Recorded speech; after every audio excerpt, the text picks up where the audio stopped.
Hello, everybody. My name is Walter. I am an alcoholic. Hey, Walter. Oh, man. Where to start? You know, we get up here, we're supposed to tell what it was like, what happened, and what it's like now. So I'm going to tell my story, and I am an alcoholic. Bill, in his story in the front of the big book, delivers one sentence to alcohol and drugs. I'm not telling Bill's story, I'm telling mine. There'll be a little bit more than a sentence on drugs. I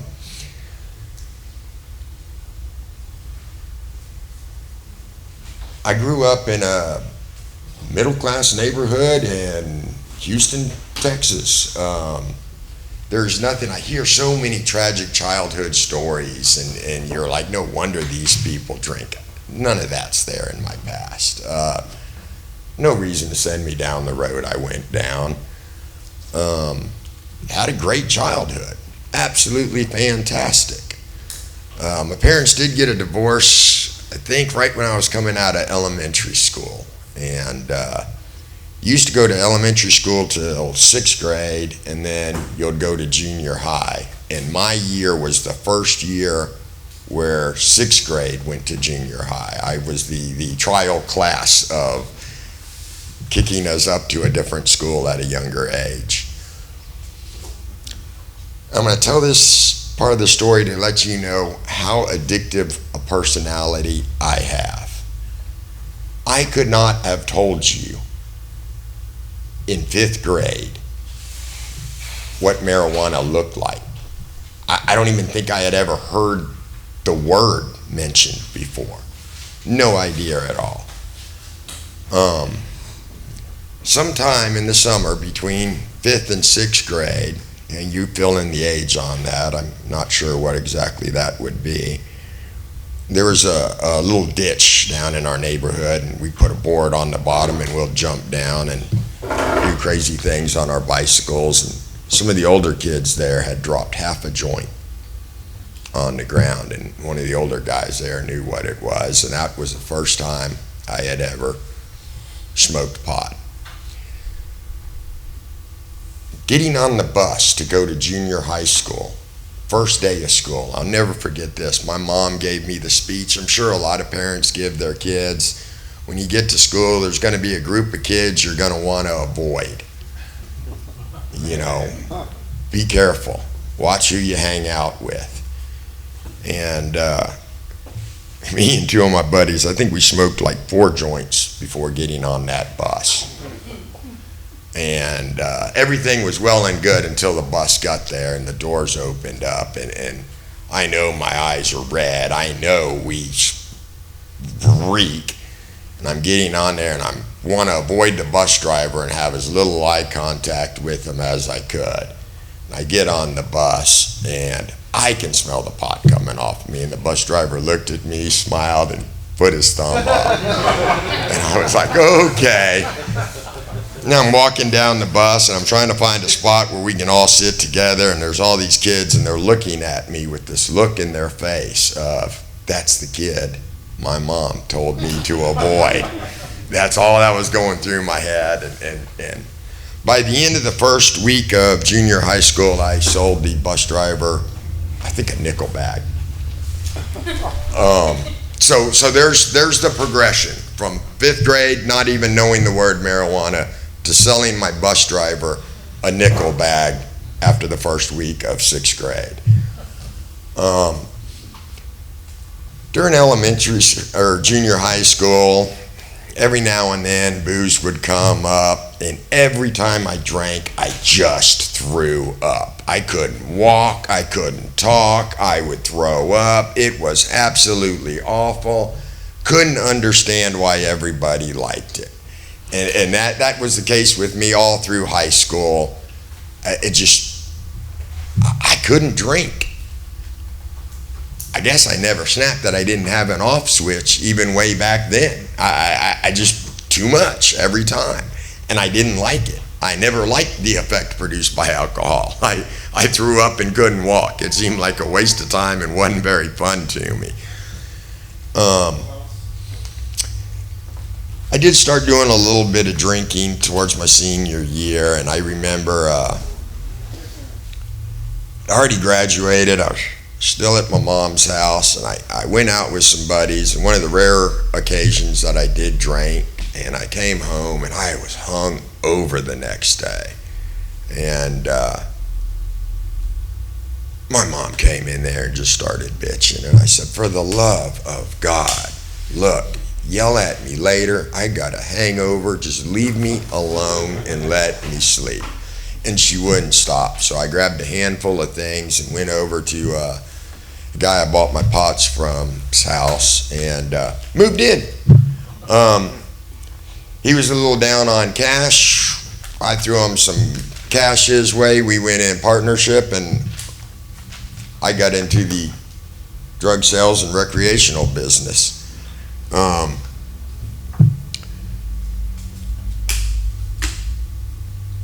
Bunch of ecstasy. Hell, I had done acid in junior high school.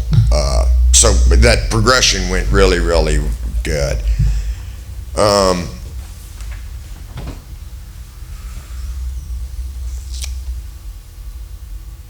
Got a job at a used car lot. Now by this time I'm got my own apartment, and I had to take off to Las Vegas for a while because that house I was living in and my buddy and our recreational drug sales and distribution business had started attracting a little bit too much heat, and that little voice in the back of my head said, you need to get out of town. This ain't gonna last long. And about a month after I left, they kicked in the front door. Luckily, I was in Vegas for a year and staying with my dad. Of course, I burned the bridges there. Him and his wife couldn't put up with my drinking and drugging, and came back to Houston, got this job at the used car lot. And I didn't have a car. Every day, I would just get off of work and I'd walk out into the parking lot, and there's 30 cars there. I'd pick a car and drive it home. And that all went well for a while. Have you ever gone to a bar or gone out someplace, gotten hammered, and come out and forgot where you parked your car? Am I the only person that's ever done that? No. Imagine driving a different car every day and coming out, not only remembering not where you parked your car, but what the hell you were even driving. I remember one morning I get up and I'm going through and I'm pushing the remote on the car. It's a Honda. And good God, there's a bunch of Hondas here. Finally, I found the car with all the windows rolled down, the sunroof open, and oh yeah, empty beer cans in it. That's the one I was driving. And that went well for a while until they started getting wrecked.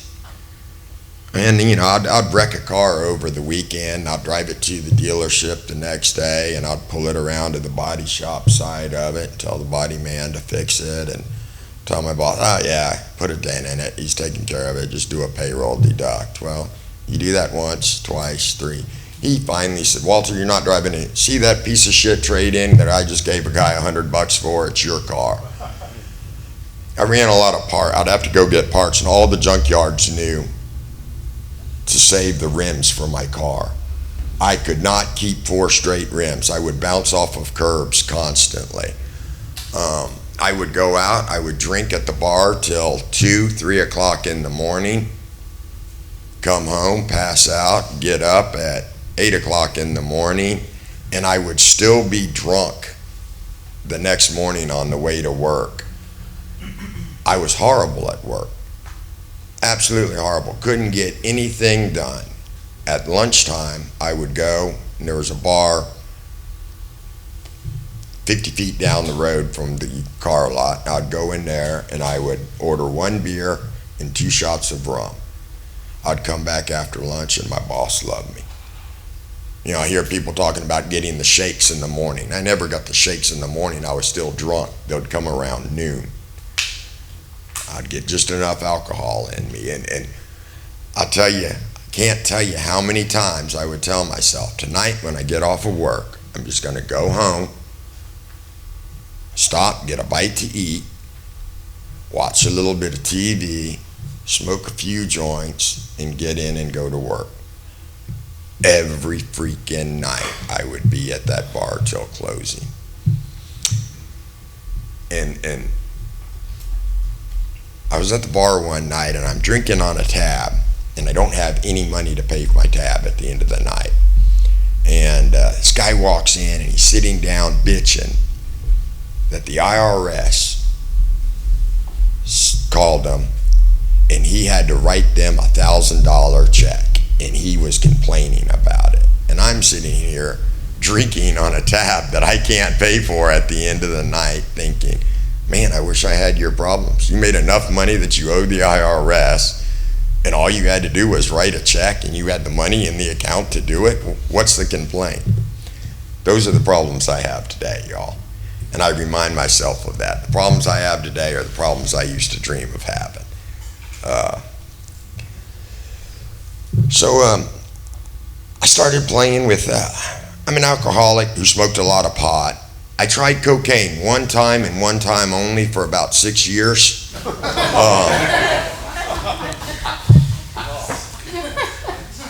I don't recommend it. It was just that one time. But, you know, people talk about the booze and the drugs quit working. And I never understood that. I mean, I was in AA for a while, and I never man, I tell you, alcohol always got me drunk. Cocaine always got me fucked up. Then I remembered what got me in here. Yeah, they no longer took me out of my skin for an hour of the day. I would still be out there drinking and doing drugs if I could get rid of the misery that was in my life for an hour of the day. But the point came where I couldn't drink enough to drink away the misery. I couldn't get high enough to get rid of the misery. I was absolutely miserable all of the time. And I was dying. You look at me now, I'm not a big guy, and this is 23 years of sobriety. When I came in, I was 20 pounds lighter than I am now. My face was sunk in. I looked like, they called me, I looked like Charles Manson. I was just missing the swastika. My hair, everything. And I was never scared of dying. I had come to the point that I was going to die. I knew it. I knew. It was inevitable. I was looking forward to it. I was looking forward to it. You know, we drink, I heard it put so well, we're committing suicide on the installment plan. And the problem was I couldn't pay the bill fast enough. It wasn't coming fast enough. And death is not what scared me into sobering up. Man, alcohol and drugs are powerful. What finally scared me is I realized I was going to be that guy arguing with a tree on the side of the road. Death didn't scare me. Going crazy did. And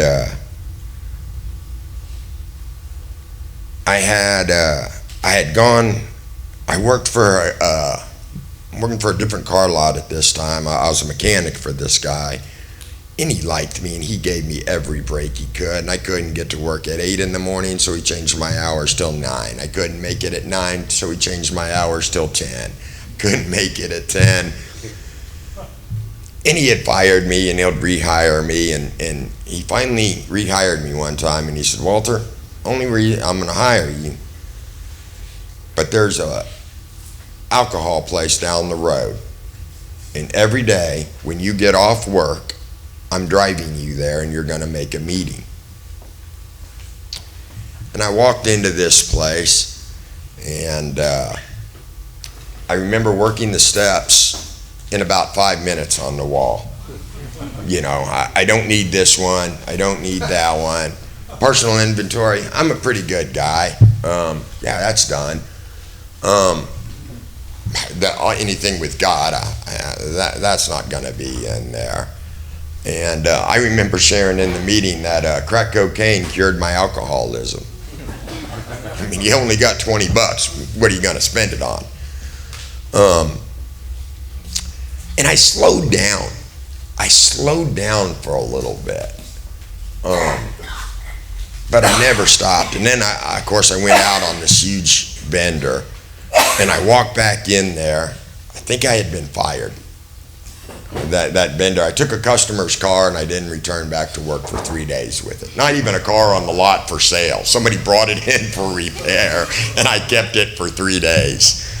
How I didn't go to jail over that, I don't know.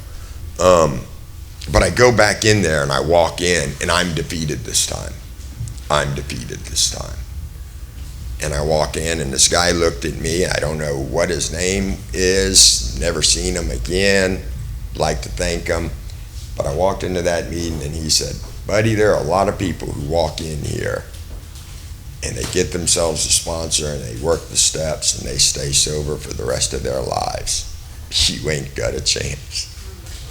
It ain't gonna happen for you. You need a rehab center." And he gave me a number to a rehab center. And by this time, I'm living in an abandoned Cadillac.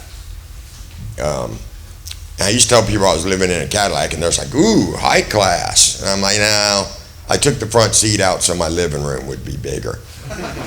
So I went to my mom, told her I had this number to a rehab. I was calling to get into the place, and they didn't have a bed available. They said, "Call back the next day." A typical rehab. Hell, y'all are in a rehab, you know the drill. And the crazy thing happened. I had a pack of cigarettes and a lighter, and I set them on the coffee table in my mom's living room, and I sat on the couch, and for 3 days I did not get off that couch. I don't remember peeing, I don't remember shitting, I don't remember eating. For 3 days I was on that couch. For 3 days I was jonesing for a cigarette. And they were right at the tip of my finger. I could not put my hand on my cigarette case. I couldn't move 2 inches to get to that pack of cigarettes. I have no idea what was going on. Finally, on the 3rd day, I get up, I go, I grab the pack of cigarettes. Damn thing was empty. So I'm sitting there on this couch, and they talk about that hole. And I had this hole in me, and I'm sitting on my mom's couch, and I swear to God, I could have taken my hand and touched the back of the couch. And I'm thinking, I gotta get up, and I gotta go do something. I'm gonna go right, I don't have a bike. I don't have a car. I'm gonna go to my buddy's house if he wants to go fish. I don't have a license, I don't have a pole. And if I go over there, all I'm gonna do is get fucked up. Well, I'm gonna go over to my other buddy's house, and it dawned on me. I had no friends. I had people I bought drugs from, and people I sold drugs to, and people I just got drunk with. And that's it. That's what my life was. I had nothing. And my brother, who we can all agree is pretty much of an asshole,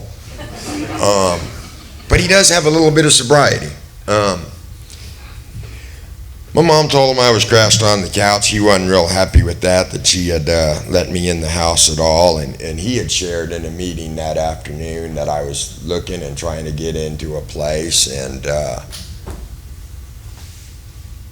after the meeting, a couple guys said, "Let's go get him." And they picked me up and they took me to Deer Park and brought me to the Wheelhouse. I remember I walked in there and went into the manager's office, and the guy said, "Hey, so do you think you have a problem with drinking?" And I said, "Dude, let's cut the bullshit. I have a problem with drinking. I have a problem with drugs, but there is something else wrong with me.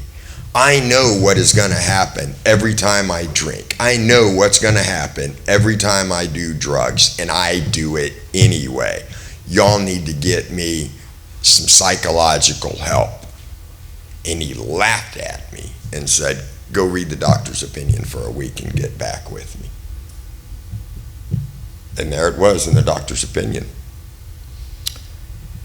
I'd love to tell you that I went to that rehab, picked up a Desire chip, and that I've been sober ever since, but that's not what happened. I stayed there for 7 months. And somewhere around 7 months, 7 days, I've never quite done the math on it. In fact, I don't even know. I got my sobriety date down as 3101. That might have been 228. It might have been 33.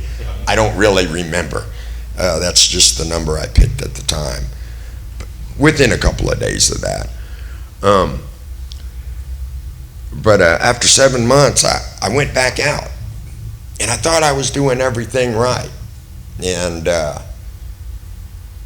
they tell you don't get into a relationship your first year of sobriety and all these little things. And I was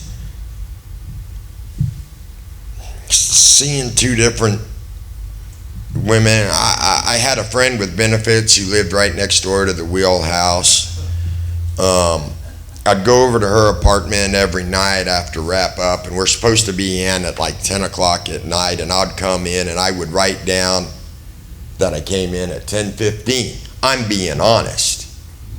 I know the rules. I'm supposed to be there at 10. I knew nobody ever looked at that sheet. So I'm rationalizing and justifying behavior, right? Both the girls I was seeing kind of knew about the other one. I didn't keep it a secret. Who am I hurting by doing that, right? If I'm honest with it, you can't. Little, slowly by surely. My sponsor told me, and he was a carpenter,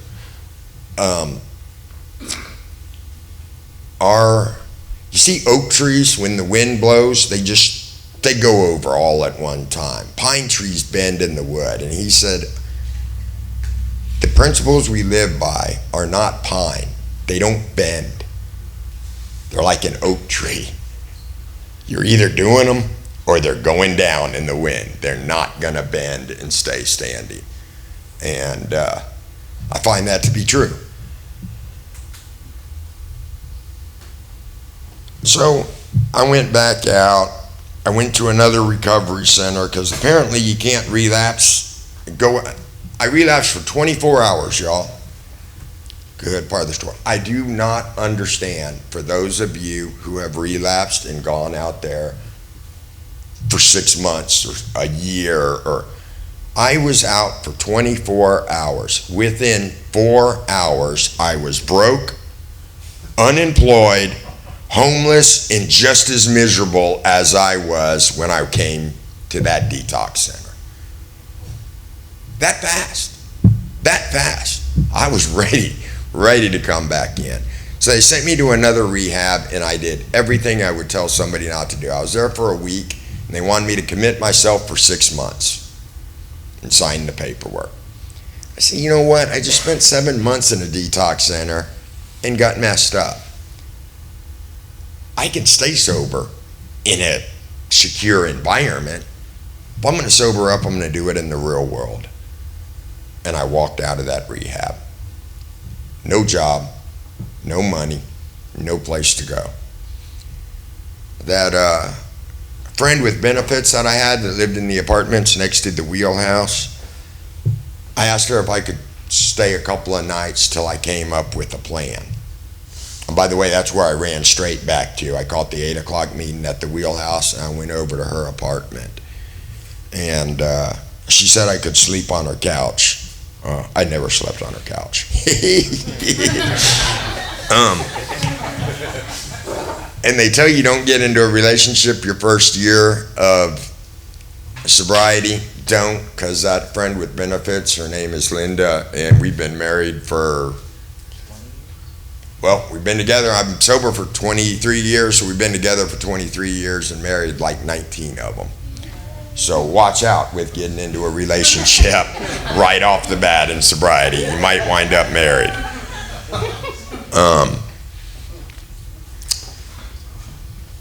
I had gone crazy after that relapse. I'm sitting back in the apartment and everything's kind of cool and peaceful, and I turned to Linda and I said, you know what? I should be the happiest guy in the world, and I'm absolutely miserable. I'm having suicidal thoughts. And she drove me to Ben Taub. I took their little test, which I lied on, and I was 1 point short of being manic depressive. They put me on Prozac. They said, we're going to put you on this, we're going to evaluate you in a year and see what to do from there, and you got to go talk to this counselor. And by the way, don't stop going to AA. And of course I had no insurance, so I'm going through the county, and every time I'd go see a doctor, it would be a different doctor, and every doctor would say, hey, seems like you're doing better. Don't stop going to AA. It's all the shrinks were telling me. They said it would take a couple of weeks for the Prozac to kick in. I noticed the difference in 2 days. Where a good day was for me to get out of bed, take a shower, and make it to the couch to take a nap. I was getting up, going out, and doing things. And I was able to sit back and go through the steps again with my sponsor. I kept the same sponsor. I know people relapse, they go out, they get a different sponsor. It wasn't my sponsor's fault, it was my fault. And kind of made it easy because my 4-step was real short. It was I just had to cover the 7 months that I was sober. It's funny, that first time I wrote a novel on my 4-step and got 7 months out of it, and the next time I wrote a paragraph and been sober for 23 years.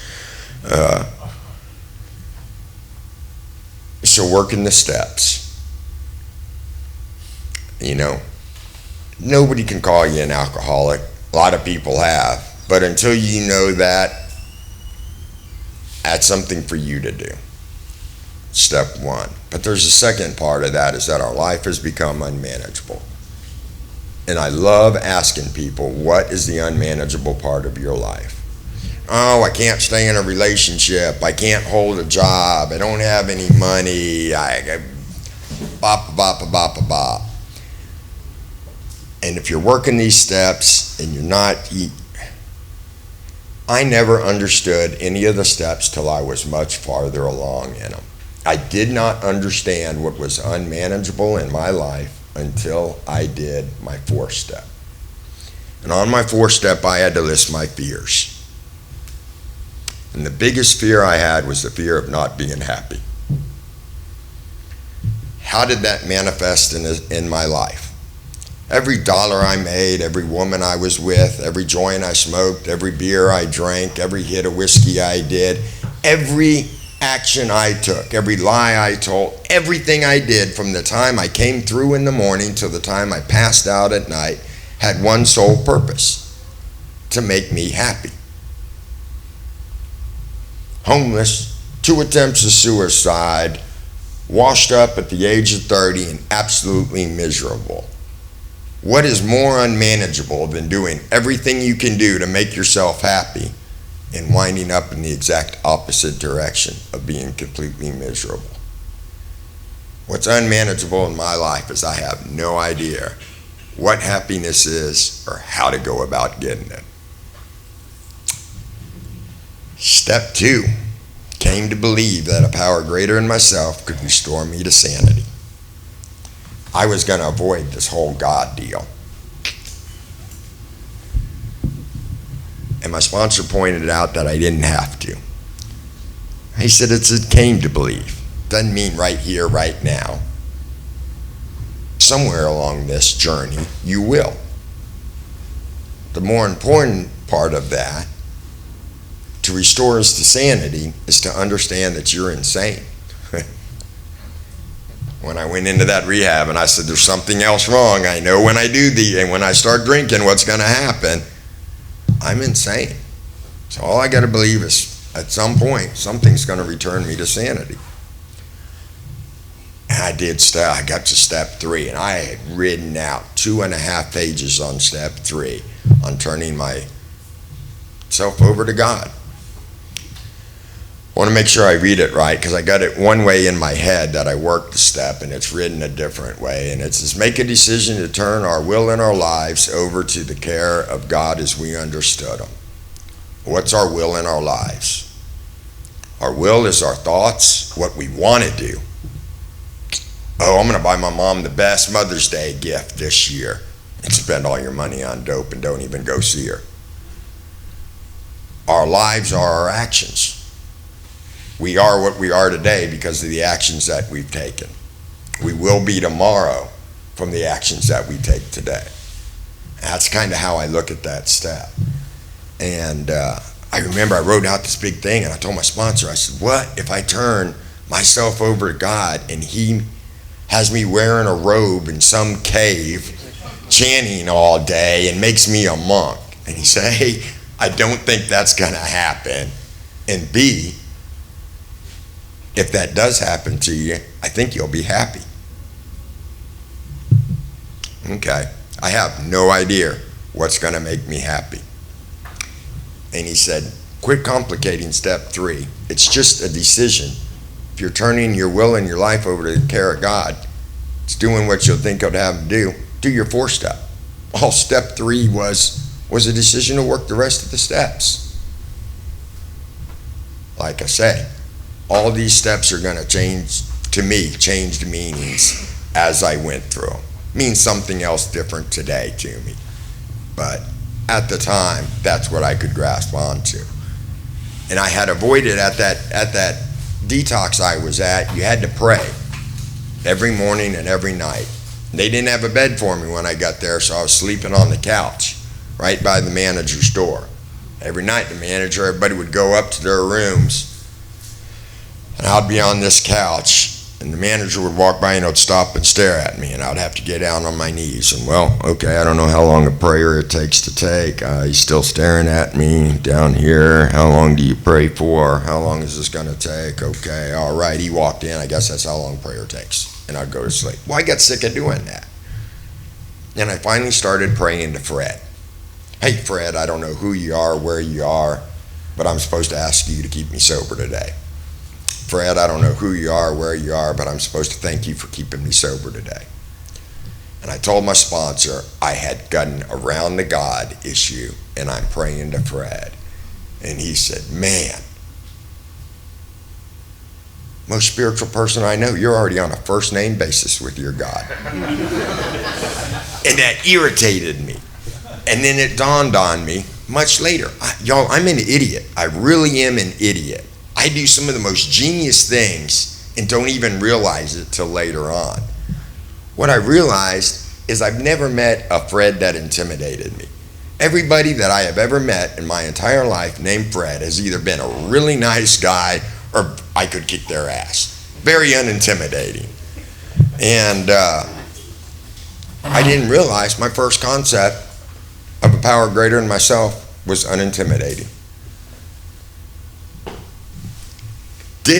Didn't realize it when I picked up my year chip, I think is when I came to that realization that that's what I had done. Did my 4-step, told you the greatest part of the 4-step to me was finding out I had no idea what happiness was. I remember the big book says, 100 forms of fear, and everybody in there, their sponsors were making them write out these big fear lists. I think my brother said he had 5 fears on his list. My sponsor said he had 6, so I outdid him with 7. That's all I saw at the time. I remember I wrote down everybody that I had a resentment. Person, place, thing, police, court system, and I also had down, it was scattered, they weren't all in a row, they just kind of pepper sprayed it. Elevators, escalators, and microwave ovens were on my resentment list. Y'all are laughing at that. Let me tell you something. When I want to go up to a different floor and I push the button on the elevator door, it doesn't open. It takes a while for the elevator to come down. When I want to go up an escalator, there's always some old lady with a cane and a bag blocking it, and I got to stand there and ride that slow escalator when I could walk upstairs faster than the escalator is. And when I put something in a microwave to cook it, I cook everything for to this day, I still do it. Everything goes in the microwave for 1 minute. Nope, still not ready, I cook it for another minute. Microwaves are supposed to cook things fast, and they don't. I'm impatient. It's stupid. Elevators, escalators, and microwaves just help me realize how impatient I am. I don't like waiting for them.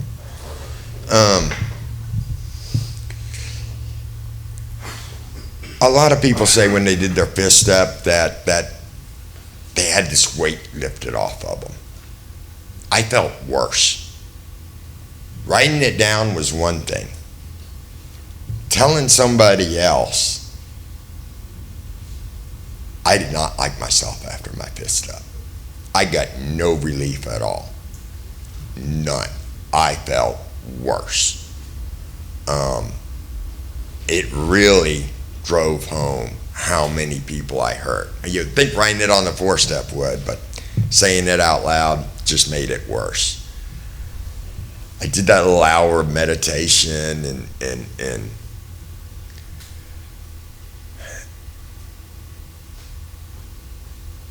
I didn't start getting relief until I started making amends. That's when I got a lot of relief.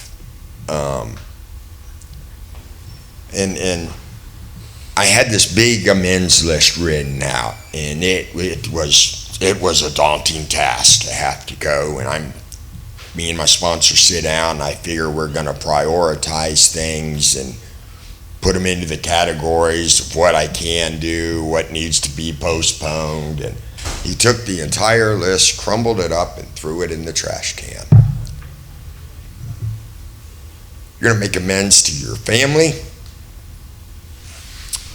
by either not talking to them, you just stay where you are. Don't leave the wheelhouse. Or I wasn't at the wheelhouse, but don't leave. Don't ask them for any favors. If they call, tell them you're doing okay, no matter what. The court system. Get legal.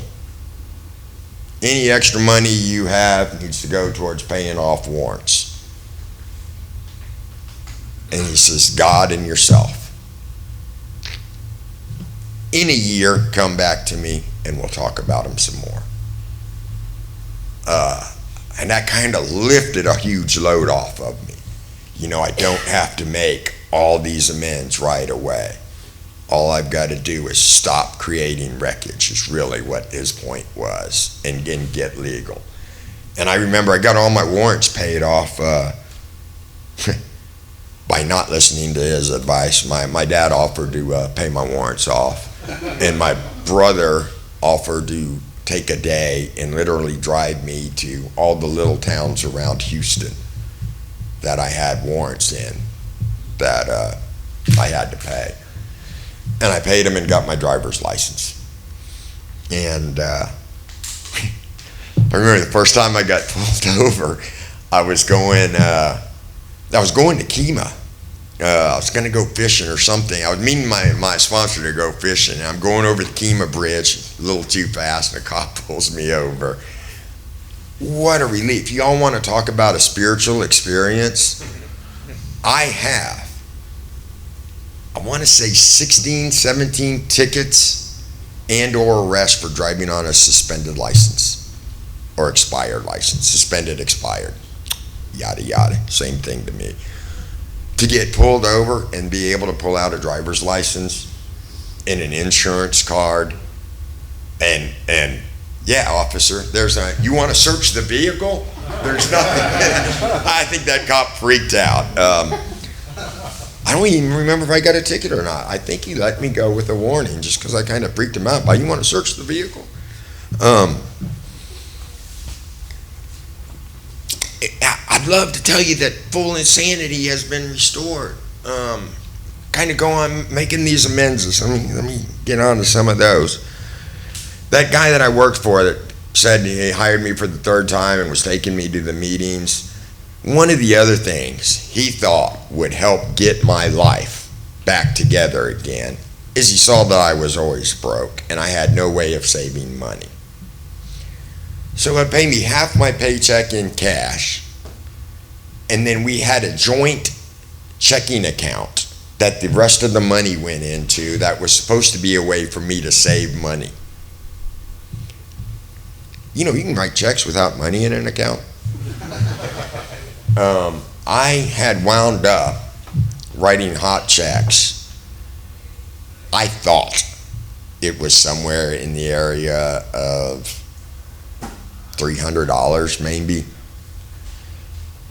I had a little bit of time of sobriety. I went by to see him, and I sat down. I had $100 in my pocket, and I said, I know I owe you some money.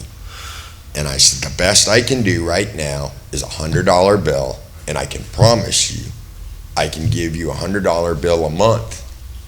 Y'all, I wasn't making a lot of money. Me and Linda were absolutely broke. I said, that's the best I can do. And he said, Walter, come here. Freaking pulls out a sheet of paper and writes I don't know, $1,200, $1,400, way more than I thought it was. And then he said, that doesn't even cover my power bill in a month. And he said, I'll tell you what, your mom still live around the corner? I said, yeah. He said, you coming by to see her? And I said, yeah. And he said, every time you come by and see her, come by here and let me see that you're still sober. So every time I'd go see my mom, I'd stop by and see him. Then one day we went out to lunch. Then one day he said, what are you doing now? I said, carpentry work. He said, I got a little project. Why don't you do this for me? I've got a key to his lake house, his condo, his ex-wife's house. I got a key to his shop. I got his Mercedes-Benz sitting out in front of my house right now. I wrecked my truck 7 months ago, dear? I didn't buy another vehicle. 3 months. He'll give me one of his cars to drive. For 3 months, I'll just drive a different car off of his lot. That's the power of making these amends, from a guy who I stole from to a guy who trusts me completely. In fact, he's out of country, and I was taking care of some real estate matters in another state on the phone for him today. Making those amends makes you feel real good, and it makes your life so much better. And the one amends story I like to tell is the amends to my mom. And it's an important lesson in this amends story. One night, I knocked on my mom's door at about 1:30 in the morning, went in, I jacked her purse from her, took a couple $100 out of her purse, and went back out doing the things that I do. So I tell my sponsor about this, and I need to go make an amends, and I'm going to go give my mom the couple $100 that I took from her. He looked at me and called me an asshole. What do you mean you're going to go give her $200? I said, yeah, it's what I stole from her. He said, no, it isn't. You took from her the security she had in her house. You took from her the last little bit of respect she had for her son. $200 going to make that up? Buddy, you got a lot more to do than that. So, lesson there is before you go making amends, know what you're making an amends for.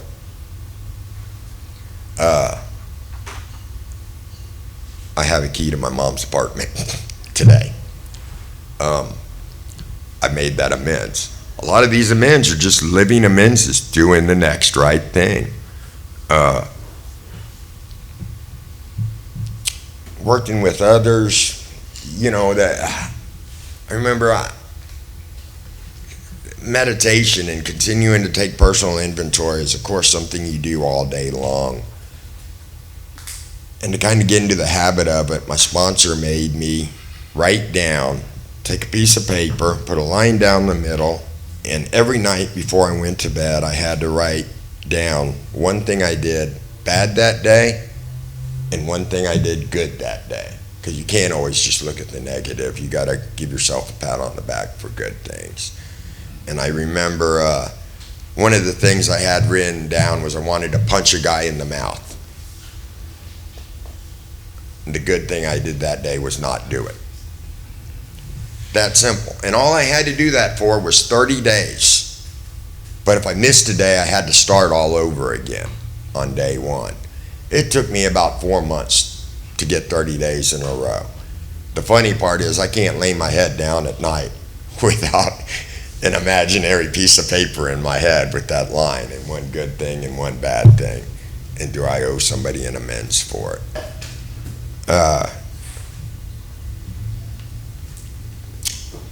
Working with others, I see a lot of guys who sponsor a lot of people, and I'm not that guy, man. I'm not. I'll come talk to anybody. I love taking people through steps 1, 2, and 3, and I can do it in 5 minutes. I love it. I love it. I don't want to hear this stuff. I don't. I don't want you calling me up and giving me the same problems I gave my sponsor. I lost the remote control to my stereo in my car. My entire world's coming apart. I'm not a good sponsor of things like that. I'm not. I don't know how my sponsor put up with that with me. I remember I shared that in a meeting that I had lost the remote control to my car stereo. And the stereo in the car was worth more than the car was. But I do talk to people all the time. My phone, I had a guy today call me up on some advice, and that's the last guy I really sponsored was Claudius. It's the last guy I took through the steps, and let me tell you, Claudius is easy to sponsor. Man, he's love that guy. I ought to call him up for advice from time to time.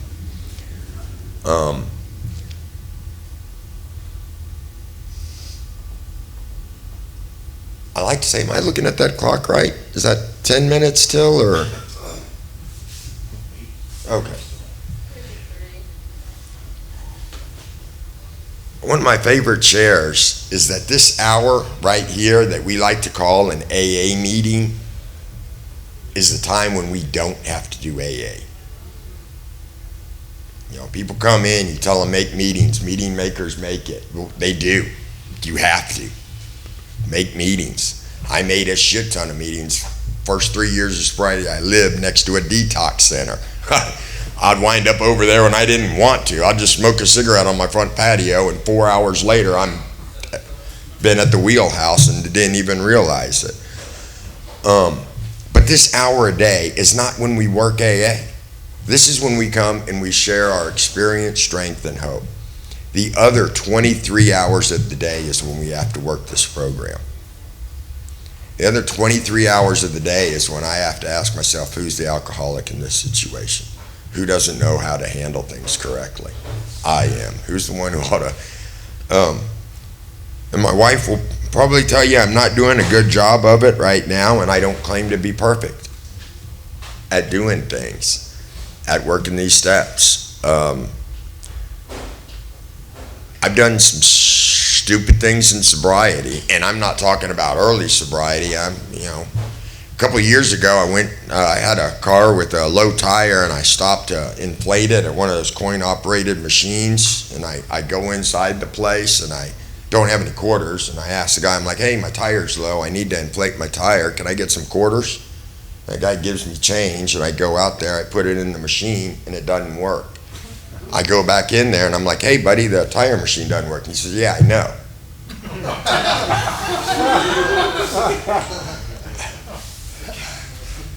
And he wouldn't give me a refund because it's not his machine. So I go back out there, accidentally, the little hose got tied into a knot. I don't know how it happened. And then I must have dropped it, and it landed on the ball of my pickup truck. Strangest thing. And I got in my truck and hit the accelerator, kind of thinking maybe at most the hose would pull off and nobody else would go and waste their quarters and know that the machine was out of order. The entire machine, I don't know, 4 foot tall, foot wide. I got dragged down to the next red light. This is somebody with sobriety who does these things. You know, I laugh when people say some of their old behavior has come out. No, it's not old behavior. It's not. It's still there. I got all my same defects as when I walk through these doors. I can get just as stupid at any time. I just do it a lot less. I just catch myself a little bit more. I juggle my character defects. I notice this comes up, and I work on it, and while I work on it, another character defect comes up. All I can do is juggle them, y'all. That's it. I say when I'm doing this thing right, I don't have a house. God has a house. I'm just there to take care of it. Linda's not my wife, she's God's wife. I'm just here to take care of her. They're not my dogs, they're God's dogs. And when I can do that, when I remember that all my job is to take care of these things, my life is good. I am on the beam. Everything's fine. I can't do that 24/7. I don't know that anybody can, but I try. I try. Y'all, have a wonderful evening.